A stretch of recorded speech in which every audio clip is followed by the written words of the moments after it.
Ladies and gentlemen, KageKaze here with yet another special edition of Diablo Digest with continued coverage of Blizzcon.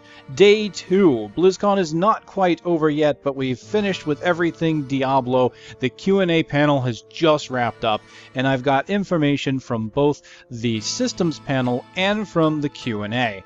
So we're going to get right into it. This one might be a little bit longer than the last one because of all the information, and in some cases lack of information, that we have to go over here.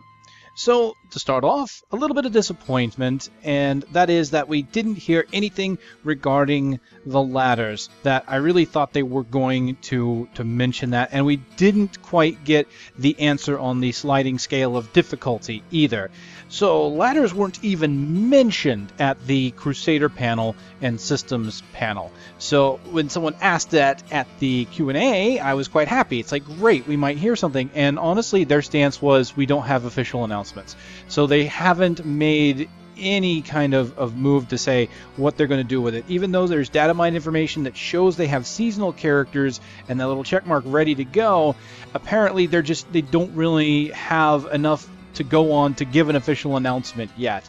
So they are going to be remaining tight-lipped on that. I'm just a little disappointed on that because the way they were so just kind of aloof about it, as I mentioned last time, it seemed like they were going to tell us something, and they just ultimately didn't. And I kind of wish they would have said, given a more hard line last time, that no, we're not ready to talk about that yet.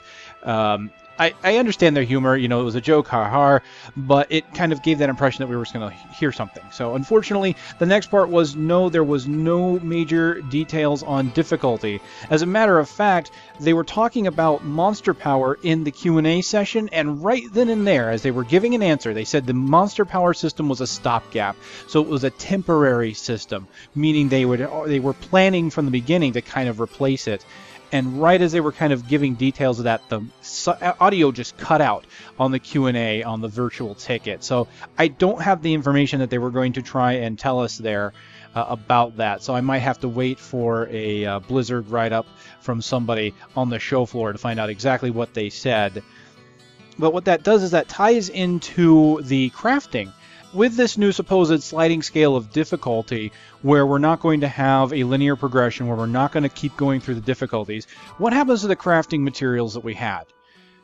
Will we continue to see the materials divided up into segments of levels? You know, we have different materials in Nightmare and Hell and from normal, and it just continually changes. So what they told us at the Q&A, thank God someone asked, is that they're going to unify crafting materials.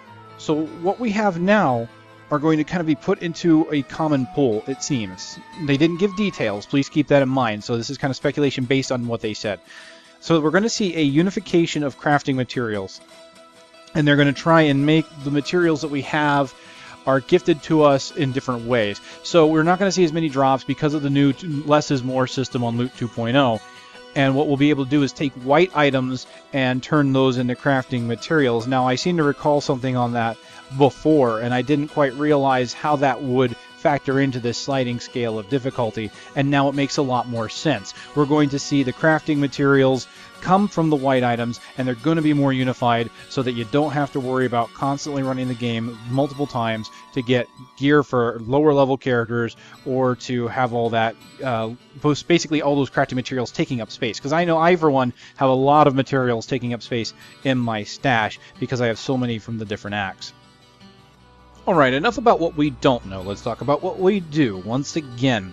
Moving on to the first panel. This is the Crusader and Systems panel. So the first part of this panel was obviously a huge focus on the Crusader. So what he is a hefty character. He was meant to be a tank made flesh. So he has a weighty feel to him with his movements, his attacks, his combat style.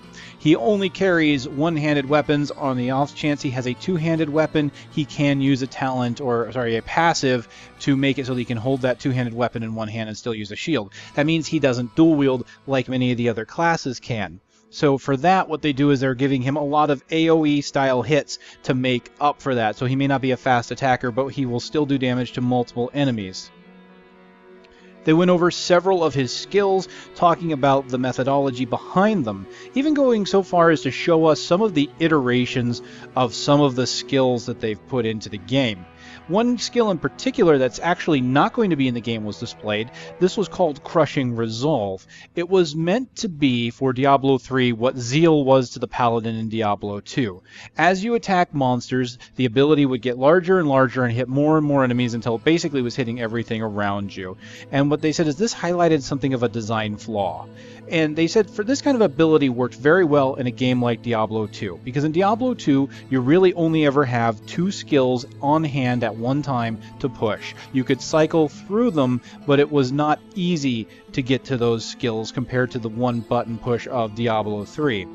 And they said that a skill like Crushing Resolve was too easy. It was too much on one skill. So you only were pushing one button at any time. You were basically just clicking your way through the monsters. Because why did you have any need for any spenders or any utility skills when that one skill was doing everything? So they kind of repurposed it, put some of its abilities onto a rune for another skill, and then just got rid of the Crushing Resolve skill altogether. Another skill they showcased here was Fist of the Heavens, and they talked about how this skill was designed and what its intended purpose was for. This skill talks about how it comes down from the heavens and hits a monster at range. And if you've heard me talk about skills and abilities, for example, I had my playthrough series and I did some Diablo 3 beta footage, I talked about how skills do their damage and how they reach your opponent. So you had skills like a Witch Doctor's Poison Dart, which fires in a line, but it hits the first monster it comes in contact with and does the damage to it. So if you have something that's running away past a wall of monsters, you've got a summoner, an archer, or maybe even a treasure goblin, you can't hit it with that skill. So they gave you skills like the Firebomb or the Jar of Spiders that you can actually throw over monsters' heads. So for the Crusader, Fist of the Heavens is that kind of skill. You'll be in the middle of a group of monsters using skills that may actually give you more damage or protections because you have so many monsters around you, and you'll use Fist of the Heavens to rain down righteous hellfire onto your enemy's head. After they got done showcasing the Templar, they started talking about the other classes, and they confirmed that every class is getting one new skill with an appropriate set of runes. And they wanted to emphasize on the skills that they're going to give us that they were meant to fit into the kit or aesthetics of the class that they're talking about. So starting off with the Barbarian, an earthy character. He's got skills like Seismic Slam and Earthquake. So they gave him an ability called Avalanche, which rains down boulders from the sky. And its particular mechanic is that it will have a shorter cooldown duration the more rage you pump into it. So you've seen some Barbarian skills that give you more damage with the more rage you use. In this one, you can use the skill more often. So you can basically use it, get a little bit of rage back, and then use it again if you spent a lot into it. Moving on to the Wizard kit, they talked specifically about wanting to make elemental damages be more important, make the aesthetics of elemental damage feel right. They mentioned that they know that Arcane got much of the love before. They're going to try and make elemental damages mean something. Now, to kind of cut ahead to the Q&A panel, someone did ask about how elemental damages are going to work, and they didn't have an answer for that yet. They said, the questioner asked, what are you going to do with it? Only Cold has something, and they said we don't know yet. So there's no definitive answer. Now we have seen some of the examples, Poison obviously putting a dot, Fire putting on a dot that's not quite as long, and then there's Lightning, which may jump to additional enemies. Some skills will cause stun, and then of course there's Arcane, which may have a chance to charm enemies. I'm not sure if that iteration has changed, but there is no official confirmation of that, so keep that in mind. But they are going to try and make the aesthetics better for the Wizard. They're going to give, for example, Magic Missile a Frostbolt rune,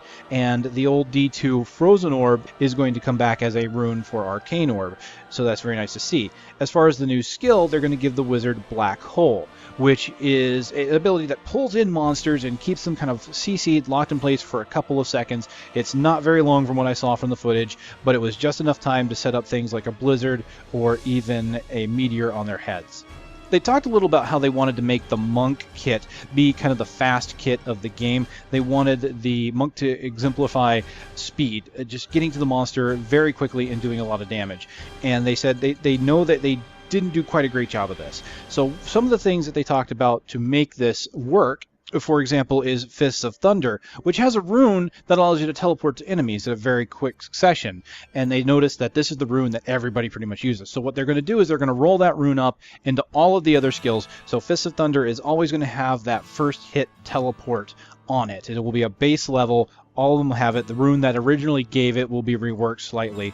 We've seen this in the Datamined information, but Datamined information is always changing, and there's never a way to absolutely confirm it. Since this came out at Blizzcon, we can consider that confirmed. Aside from that, the new ability for monks is going to be Epiphany. So monks will now be able to teleport instantaneously to enemies with any skill they get. So you put on Epiphany, it's a short-term buff, and anytime you use an ability, you teleport instantly to the monster you're trying to use it to. So you want to do Wave of Light, it'll teleport Wave of Light. If you're trying to do Lashing Tail Kick, you right-click, and then boom, you're on top of the enemy doing Lashing Tail Kick. So that can really open up some builds and some mobility for monks to use Epiphany with other skills they might normally have not used. The Demon Hunter is going to get an ability called Vengeance, which quite honestly acts a lot like Archon for the Wizard. You're going to get a transformation state, and it's going to make sure that you're shooting all sorts of ammo in various directions. It looks like there's going to be a lot of homing shots and rockets, and it looks like that might be more designed for synergies with some of the other skills, since Mark for Death has a rune that allows all shot rockets to hit that, or to actively trace that one monster. So it might synergize well. By itself, I'm not terribly impressed, but it could very well open up some options. Specifically speaking to Witch Doctors, they wanted to confirm that they recognized they had not given pet classes or pet Witch Doctors the love they deserve. They said they understand that pets are not used very often, and they want to buff pets. They're going to make them be far better. And they also recognize that the dots that they give the Witch Doctors are not considered that great either. Either they don't last enough or don't quite do enough. They're going to give a passive to Witch Doctors that's going to make their dots last for 5 minutes. So you're going to be able to put your dot down and not even have to think about it until the next combat, which is great. As part of the Witch Doctor kit, they talked about the aesthetics. They said the aesthetics of the Witch Doctor feel great, and I can attest to that. I really like the feel and the way the Witch Doctor looks.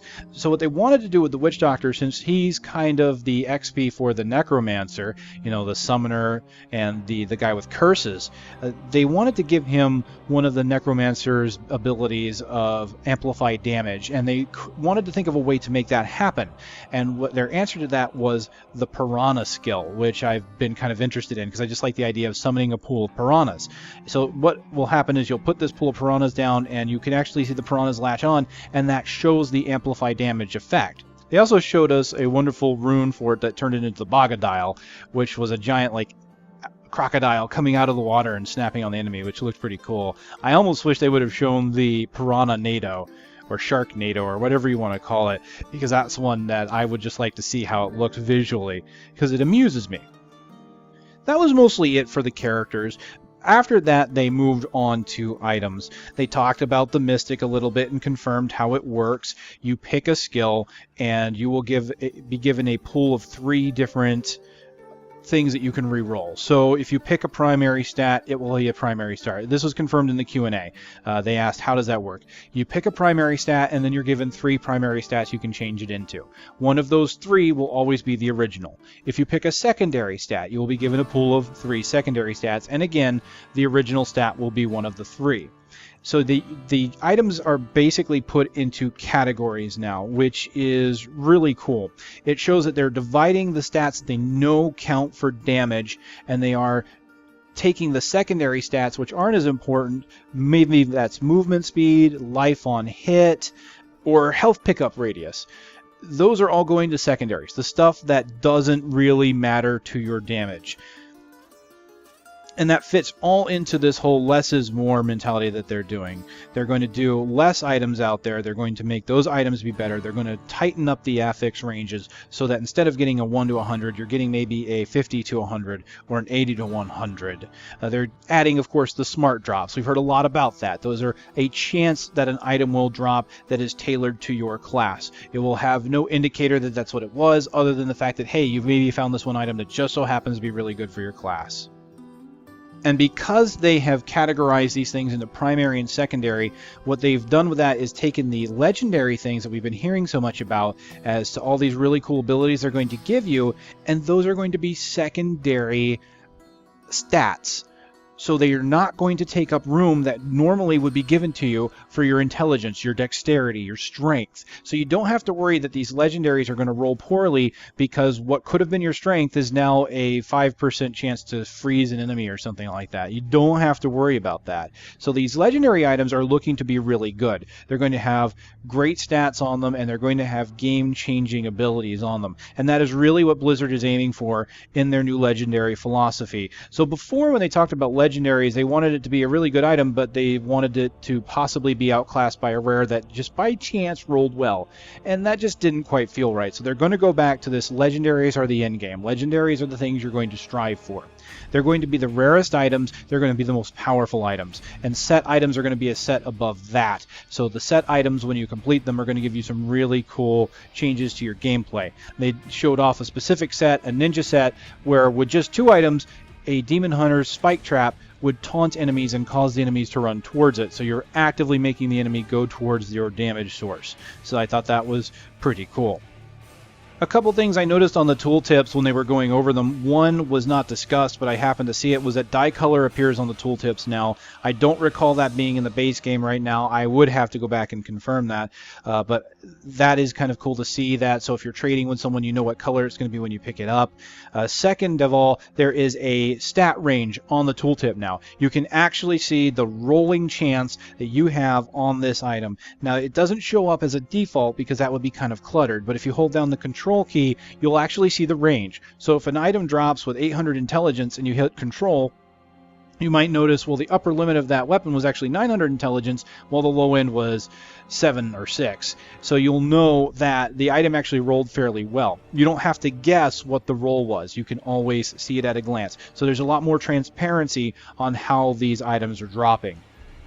And as the last thing that I want to talk about this panel in particular was, yes, someone did say Thunder Fury, Blessed Blade of the Windseeker. The item is now in Diablo 3. Yes, I was quite amused when that dropped. They showed it off. It's pretty cool looking, and it has a chance of giving you a chain lightning. So that's really cool. So that concluded the Crusader and the systems thing. As you can see, there really were no answers there to a lot of the deeper questions we had about mechanics, and part of that might be because of something that happened there in the Q&A.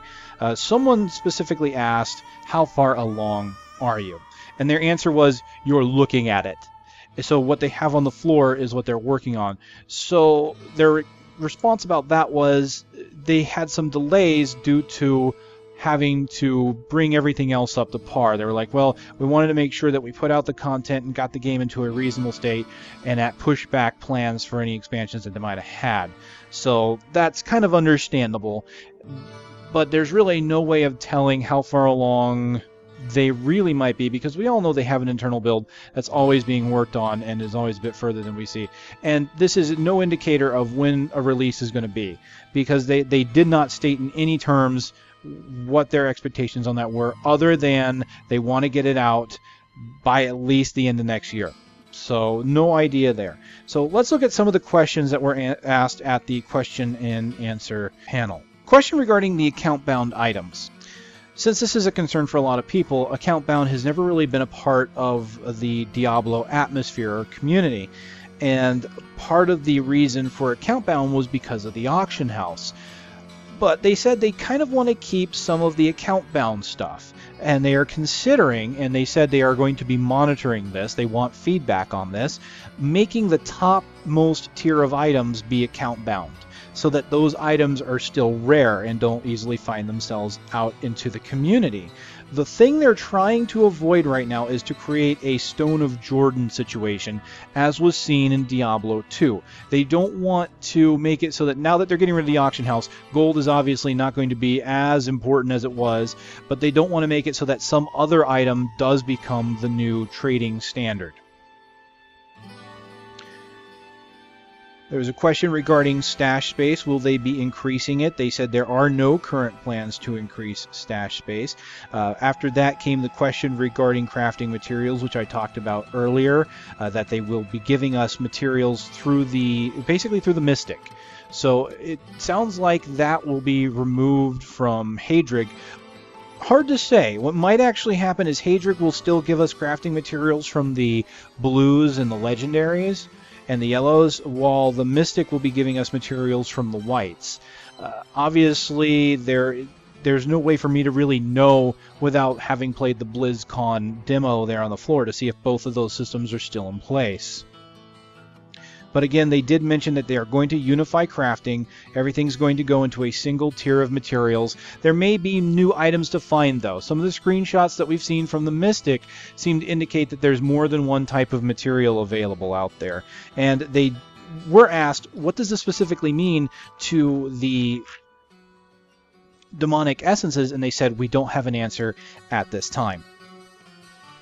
All right, question regarding new affixes planned for monsters. They did confirm that they are working on new affixes for monsters that can randomly roll on them, but they also wanted to state that they were looking at monsters as a whole because they wanted to make sure that the unique abilities of monsters were emphasized, because they feel that too much emphasis is based on the random affixes, so the monster itself becomes less important. So they want to make sure that there are special abilities that that monster has that will be important.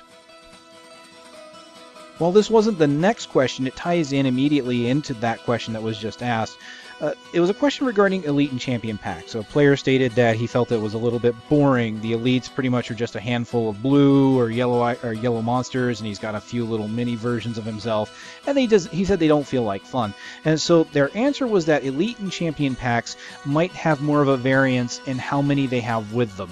So right now it might be 3 or 4 to a pack. It could be up to 7 or 10 in the future. But what they also want to do is make it so that it's not just a minion and a bunch of little versions of himself or a pack of the same monster. They're going to try and vary the packs.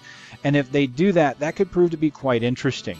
We could see some very detrimental packs come together, since we all know that elite packs have more health, more damage.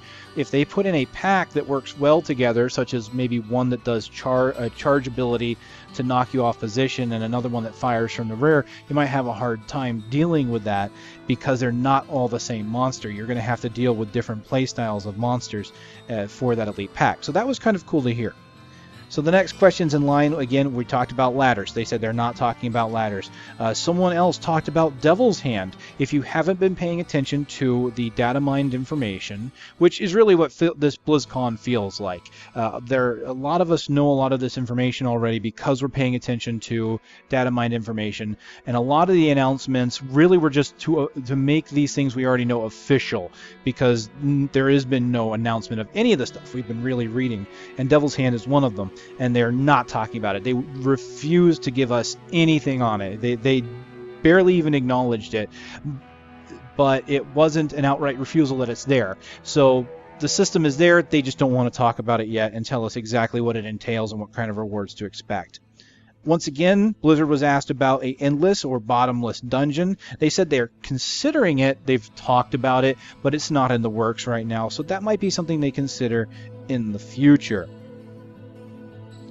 Talking about DPS and trifecta, people asking, what about that? You know, they're always looking for the same stats. You're always looking for crit damage. You're always looking for crit chance and attack speed.